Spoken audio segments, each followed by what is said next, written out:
আমরা এখন সাগরে বঙ্গোপসাগর পাড়ি দিয়ে চট্টগ্রাম যাচ্ছি। সাগর একদম শান্ত। আমাদের ছোট ভাই একজন জাল ফেলেছিল। এ হচ্ছে আমাদের জাল। এই জালে এই যে এইগুলো আমরা চিংড়ি মাছ, ছোট মাছ, আর কি মাছ ওটা কি? এটা হলুদ হলুদ, ওটা কি? ওটা হচ্ছে যে জেলি। জেলে কি মাছ? না, হচ্ছে লবণ।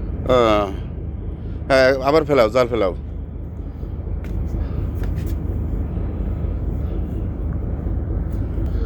এই যে আবার আমাদের জাল ফেলাচ্ছে। আস্তে দাঁড়াও, ভিডিও করে নি। হ্যাঁ, কই ওই যে নিচে জাল ফেলালো। আজকে প্রায় 4-5 কেজির মতো আমরা চিংড়ি মাছ পাইছি। এগুলো দিয়ে হবে হচ্ছে ইফতারের আয়োজন, টিকা, চিংড়ি টিকা। আরও আমরা শুকাতে দিতেছি রোদ্দুরে। এই যে আরো আছে তো ভিতরে। ভিতরে আরো বলে অনেক আছে। যাক, মাশাল্লাহ।